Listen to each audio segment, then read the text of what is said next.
আল্লাহ বলেন, যার হক এসেছে সত্য, ওয়াজাহাকাল বাতিল চলে গেছে মিথ্যে।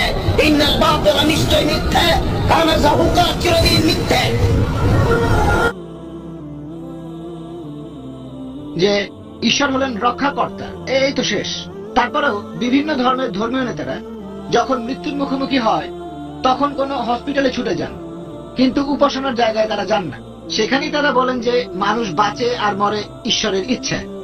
এই ব্যাপারটার কোনো ব্যাখ্যা দিতে পারবেন? ভাই, আপনি তিনটা প্রশ্ন করেছেন।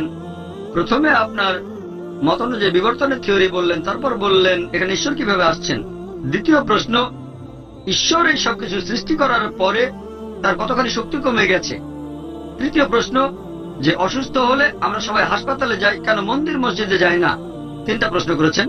বলছেন প্রশ্নগুলো ছোট, তবে উত্তরটা অনেক লম্বা। তা এখানে বিস্তারিত উত্তর দিতে গেলে সময় লাগবে। যে মানুষ যখন অসুস্থ হয় তখন হাসপাতালে যায়, তারা মন্দিরে যায় না, মসজিদে যায় না, চার্চেও যায় না। ভাই, হয়তো সব মানুষের কথা জানেন না, আমি ডাক্তার হিসেবে জানি, যখন ডাক্তার হাল ছেড়ে দেয় তখন আমরা ডাক্তাররাও বলি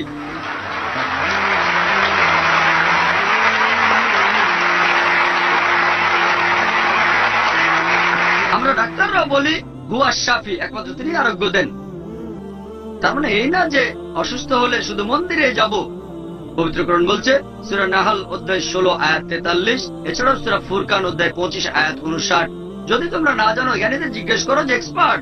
যদি অসুস্থ হয়ে পড়েন আল্লাহর কাছে দোয়া করার পাশাপাশি এমন কারো কাছে যান যিনি মেডিসিনে এক্সপার্ট, ডাক্তারের কাছে। কোরআন সে কথা বলছে।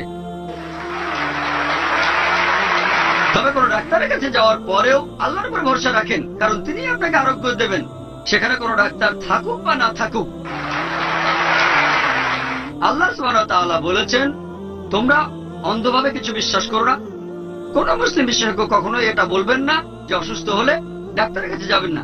ডাক্তারের কাছে যাবেন, তবে আসলে আরোগ্য করবেন আল্লাহ সুবহানাহু ওয়া তাআলা। সেজন্য সব ডাক্তারই যখন সব জ্ঞান আর সব ওষুধ ব্যর্থ হয়ে যায় তারা বলেন এটা শুধু আল্লাহই আপনাকে বাঁচাতে পারেন।